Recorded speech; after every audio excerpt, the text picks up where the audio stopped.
दोस्तों, ये cream reborn का सीजन 2 का लास्ट एपिसोड है और मैंने इस एपिसोड को 2 पार्ट के अंदर बनाया है और इसके बाद सीजन 3 में ही इसके आगे की स्टोरी के बारे में हमें पता लगेगा। लेकिन अभी तक सीजन 3 आया नहीं है, लेकिन जब भी सीजन 3 आएगा तो मैं उसे भी एक्सप्लेन जरूर करने वाली हूँ। तो चलते हैं हम अपनी स्टोरी की तरफ। Let's go story time. और वुशेंग चौंक जाता है और कहता है, ये पॉइजन है? ये पॉइजन नहीं है, मुझे सोंगमिंग ने कहा था।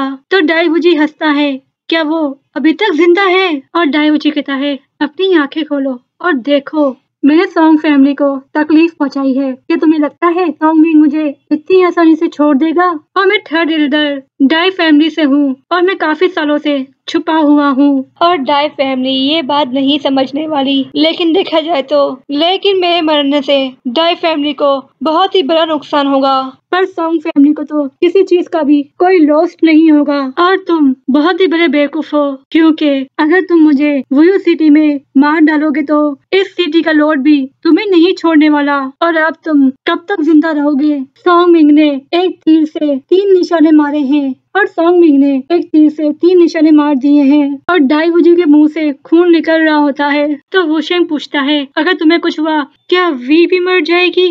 तो डाइवुजी बोलता है, हाँ। तो फिर वुशेंग पूछता है, तो मैं तुम्हें कैसे बचाऊं? तो डाइवुजी कहता है, क्या तुम्हें यहाँ पर आसपास कोई डॉक्टर नजर आ रहा है? और फिर वुशेंग कहता है, मैं तुम्हें वहाँ तक ले जाता हूँ। और वुशेंग उसे उठाने के लिए आ रहा होता है और डाइवुजी को अपना हाथ देता है और डाइवुजी उसका हाथ पकड़ता है और उसी वक्त डाइवुजी अपना खंजर निकालता है और उस पर अटैक करने वाला होता है। और फिर डाइवुजी और वुशेंग को दिखाते हैं और जो बहुत ही अजीब बात होती है, वुशेंग को कुछ नहीं हुआ होता और वुशेंग ने डाइवुजी को खंजर मार दिया होता है और डाइवुजी के अंदर उस वक्त वी होती है और वी कहती है, वुशेंग तुम ठीक तो हो?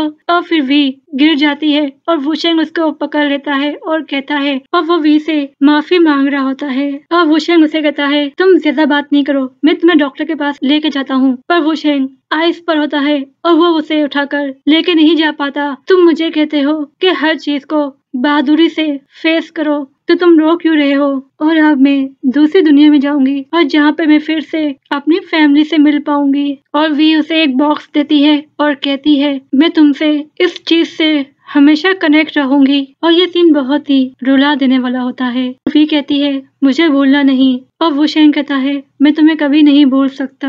और फिर वी मर जाती है और यहाँ पे सीन चेंज होता है और सोयंग होश में आती है और वो अपने पापा और अपने कजन से कहती है, तुम दोनों यहाँ और मैं यहाँ पे क्या कर रही हूँ और मेरा सर इतना दर्द क्यों कर रहा है? तो उसके फादर कहते हैं, ये मेडिसिन बहुत ही स्ट्रॉन्ग है और इसकी वजह से तुम जल्दी ही उठ गई। तो सोयंग बोलती है, तो मुझे क्या हुआ था? तो सोमिंग कहता है, तुम्हें पॉइजन दिया गया था और तुम कुछ दिनों से बेहोश थी और वुशेंग ही इस मेडिसिन को लाया है और इसकी वजह से तुम बच गई हो। मुझे जहर दिया गया था। और वुशेंग? तो सोमिंग कहता है, वुशेंग ने एंटीडोट को घर के बाहर रखकर वहाँ से चला गया था। पर सोयंग को तो वुशेंग याद ही नहीं होता कि वुशेंग है कौन। और फिर वुशेंग को दिखाते हैं और उसने वी के बॉक्स को ओपन किया होता है और उस बॉक्स के अंदर और वी का दिया हुआ एक लॉकेट होता है और साथ में वुशेंग ने उसे जो दिया था वो भी होता है और बॉक्स के साथ साथ एक पेपर भी होता है और वी ने उसमें लिखा होता है, वुशेंग मुझे माफ कर देना, मैं कई बार तुम्हें ये बताना चाहती थी कि ये मेरी ही गलती है। कई सालों पहले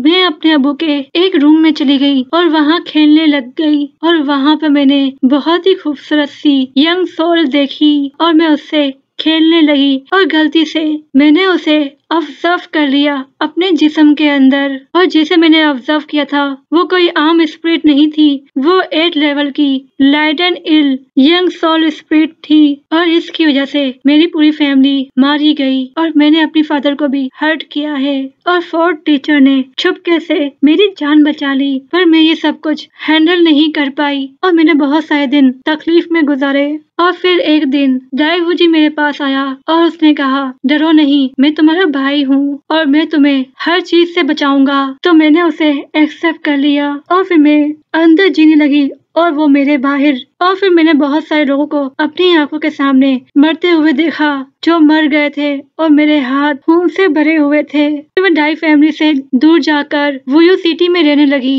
और फिर मेरी मुलाकात तुमसे हुई। और जब भी मैं डरा करती थी तो मेरा भाई आ जाया करता था मेरी बॉडी के अंदर, और कई बार मैं अपने आप पर कंट्रोल नहीं कर पाया करती थी। और मेरी ख्वाहिश है कि मैं फिर से तुमसे मिलूं। और फिर आखी को दिखाते हैं जो मायू के पास आई हुई होती है और मायू उसे कह रहा होता है, तुमने वुयू सिटी को प्रोटेक्ट किया है, इसके लिए ये रिवॉर्ड तुम्हारा है, ये 1,00,000 कॉइन्स तुम्हारे हैं। और वो जो दूसरा जो बॉक्स है वो वुशेंग ने दिया है और उसने तुम्हारे लिए एक लेटर भी छोड़ा है।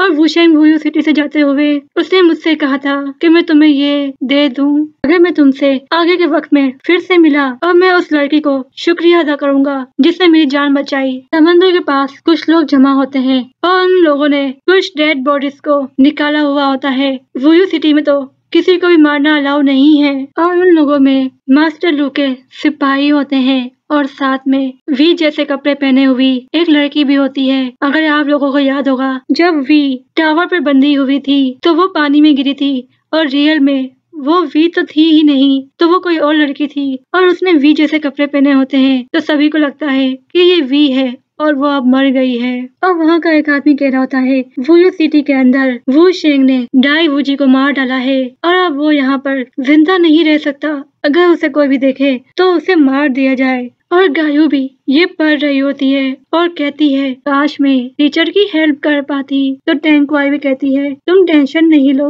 मैं टीचर को बोलकर सब अरेंजमेंट करवा दूंगी एम्पायर सिटी के अंदर। और फिर मास्टर लू कहता है, तुम्हें अपने टीचर के ऊपर पूरा यकीन रखना होगा। और फिर वुशेंग को दिखाते हैं जो जा रहा होता है। और यहीं पे हमारी स्टोरी खत्म होती है। तो नई स्टोरी के साथ मिलेंगे, जब तक के लिए बाय बाय।